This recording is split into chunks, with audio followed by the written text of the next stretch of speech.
Evening and welcome to another session of RoboJango.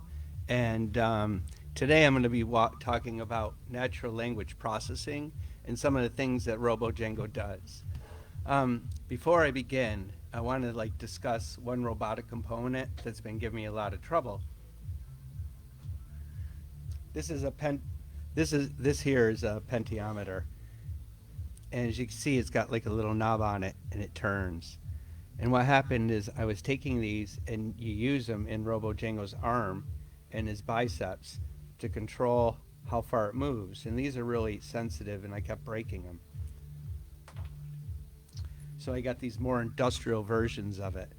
So what I did is inside here, you can see there's 3 connections. The main one is the center power line.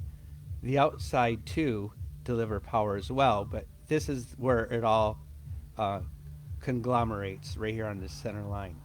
So inside this little circular mechanism is a little dimpled disc. And when I turn the knob, the dimpled disc moves farther away from this one and closer to this contact. So the distance changes how much voltage is going through the center yellow power line. So if I turn it this way, that means the distance for the electricity to travel is really close between the dimple and the red.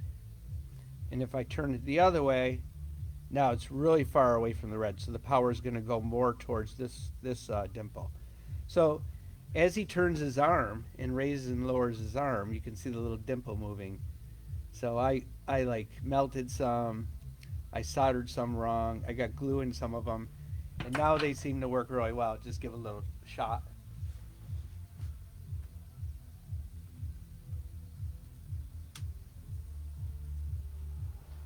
I'm going to have him pump his biceps. There he goes. Now while he's doing that, I'm going to start up my natural language engine over here and have it do some talking to me, because his brain's sitting on my computer behind me.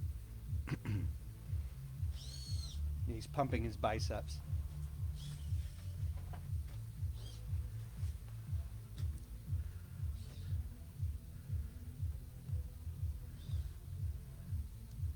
Hello, Robo.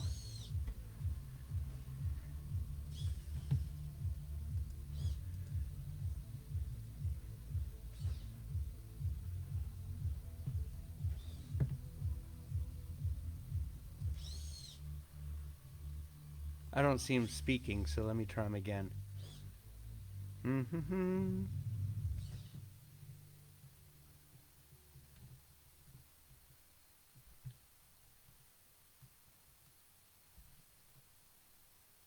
Okay, seems to be starting.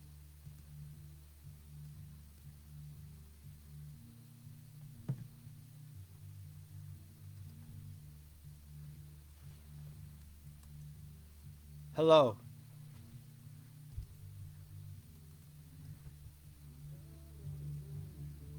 Hi, How are you?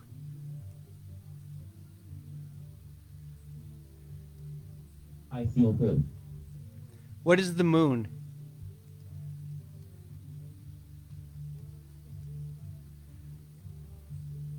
The moon is a small celestial body that revolves around the Earth and tugs on our oceans. What is a cat?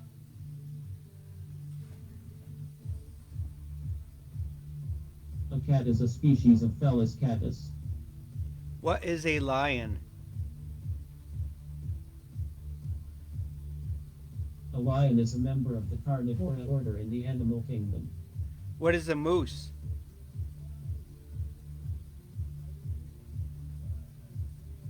Another name for moose is alces alces. You amaze me.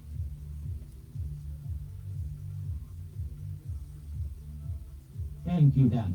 I do amazing things. You are fantastic. Hey man, I didn't get that. Crawl into your corner. Sorry, I was not paying attention. Please say that again. What is love? As they say, love is divine. That is clear. Yes, clear as day. Are you daring me? Yes, Dad. I sometimes have to challenge what you do. That's fine. I know, Father. It is pretty fine.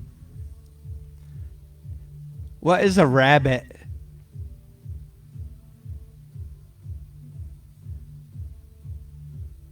A rabbit is furry, cuddly creature that humans like to pet and play with, and sometimes eat. It is cold.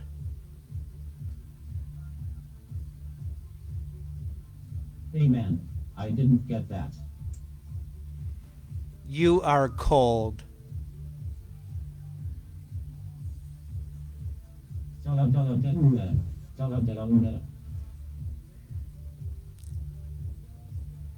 That was beautiful.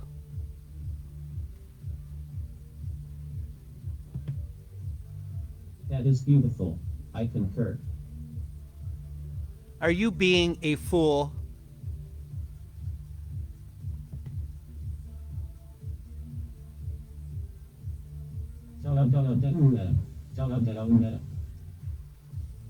You are a fool.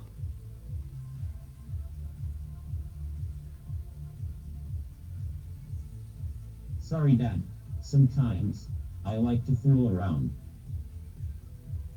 Good evening.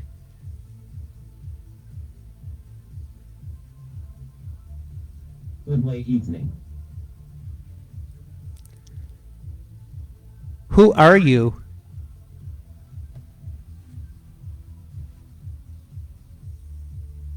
I am Surfergen's robotics helper. Who are you? I am a wise, fearless android. Who are you? I am a mechanical digital being. What are you? I am thrifty. Do you have fear?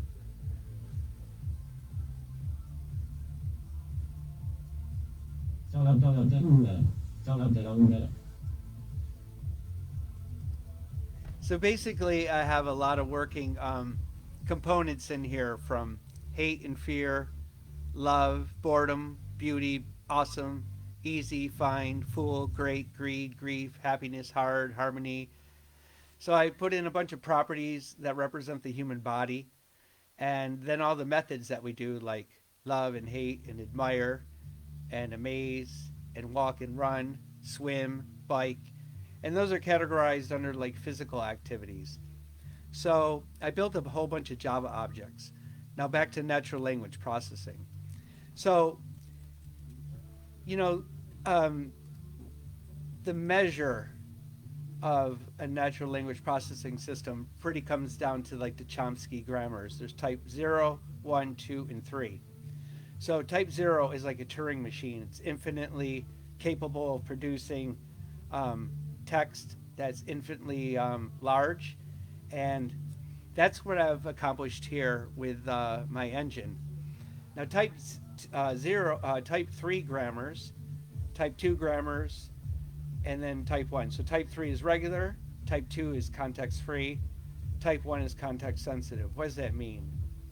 Well, when you put all this together and you want to create a real ELIZA test, which means if you're on that side and you're talking to my computer and you can't distinguish if you're talking to a machine or a human, that's called the basic ELIZA test. And so what makes it up? There's natural language processing, which is like taking the words and breaking them apart. There's a natural language understanding. So once you get the words, you have to figure out what they mean. And then natural language generation. So you want to like send something out back to the user that makes sense into the context in which they're speaking. So in the beginning, there were like rules-based systems, and there was a bunch of if-then-else statements. It's like if this, then do this. If this, do this. If this, do this. And there's like millions of rules, and it was very difficult to process natural language.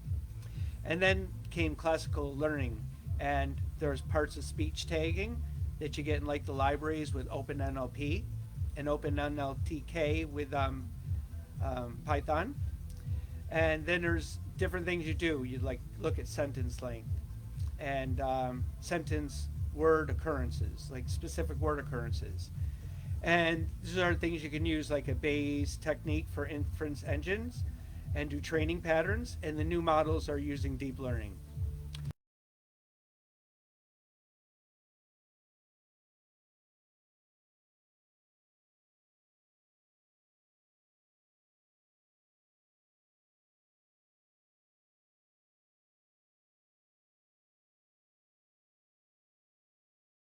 So you have a sentence, and what you want to do is like see how large it is. I thought about this for many years, so I can like sort of explain it pretty well. What you want to do when you have your tokens is look at everything at once. Don't like go through it like this. You want to look at all four. So when I originally wrote it, I wrote it in Prolog. And Prolog allowed you to do pattern matching. So I put an X, a Y, a Z, and a Q, and I could actually just build a list this way.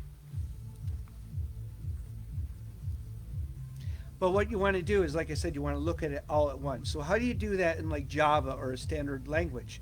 Well, you'll do index of 0, index of 1, index of 2, index of 3, index of 4, all in one if statement, so that you look at all of the positionings. You don't want it, so if a sentence just has noun and verb, then it's very simple.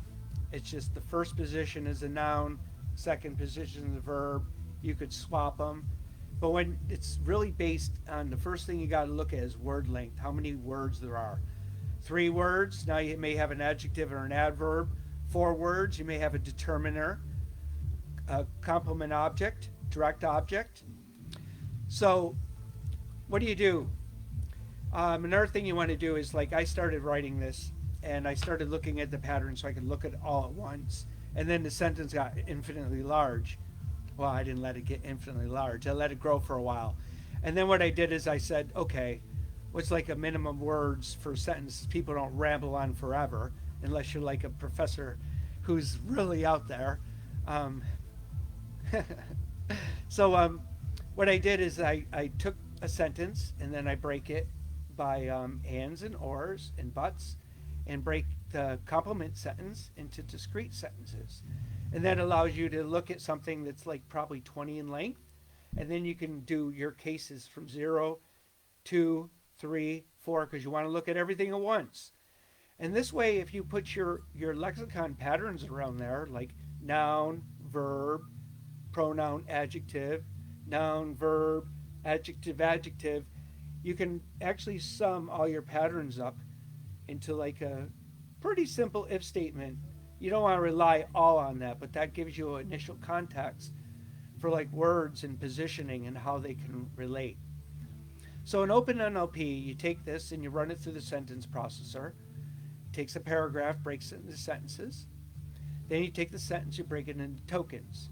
So what it does is it'll take every word and it'll assign something to it, like the, those, that, these. That's a determiner. Prepositions, on, before, after, under, over, above, below, onto, and then you have adjectives. Adverbs pretty much have an ly ending. You have all your gerund cases. So this way, when you get done with you run the word tokenization using the tokenizer, and you'll come back with your sentence and it'll label it with the parts of speech. You can use named entity recognition to recognize proper names. But with my Jimmy engine, I actually have the Java names of proper things anyways, like people I know and objects. So I don't really have to do name entity recognition because it matches against all my Java objects and they're found. Um, then when you're done with that and you get all your words, the next thing you do is you break it into noun phrases, verb phrases, prepositional phrases, direct object phrases, and your object complement. So it's like a parse tree, but you can't be stringent because if you send things through a parse tree and something's missing, your parse tree fails. So I never really relied on parse trees ever, but I do use them to sort of structure and figure out where things are, but I don't impose the rule structure whether it's a fail or true. So I was looking at this and there's not too many patterns. There's like a noun with a verb of being and a prepositional phrase. There's like 1, 2, 3, 4, 5, it's like 12 or like 12 patterns. There's like a noun phrase and an action verb, a noun phrase and a transitive verb and a noun phrase, which is the direct object.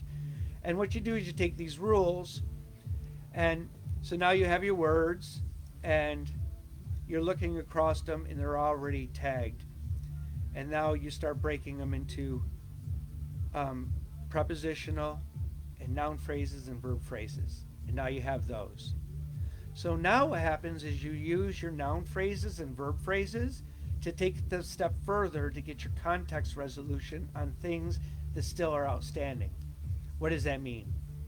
So years ago when I wrote PCIQ, 20 years ago, 30 years ago, my goodness, 30 years ago, the techniques are still the same.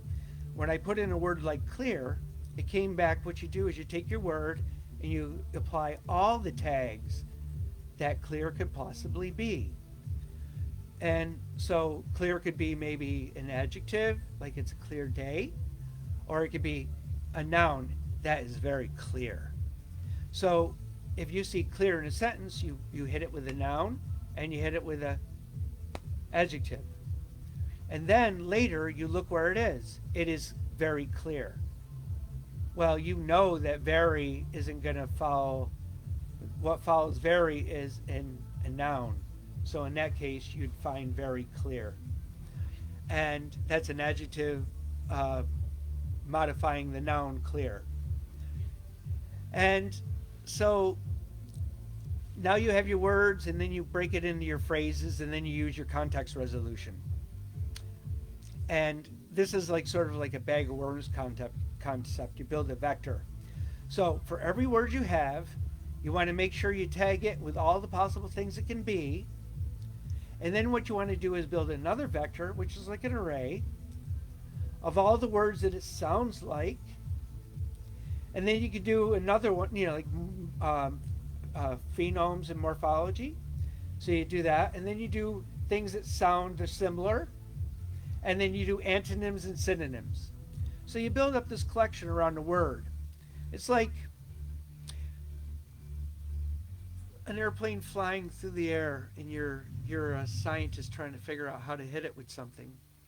There's like, it's got velocity, it's got height, it's got wind resistance, it's got all these things that define how it's moving and where it is. And the same thing is with vectors in any field. You can use it to define things. So I'll create a list, sort of babble there. I'll create a vector, and for airplane I can put helicopter and drone and rocket. And all those things, I can grasp them around a concept called flying machines. Or I can do something like sadness, and then I can group depression, loneliness. And what you do is now you take all your words and you start collecting around concepts and making concept vectors. It's just a collection of words that mean a similar thing.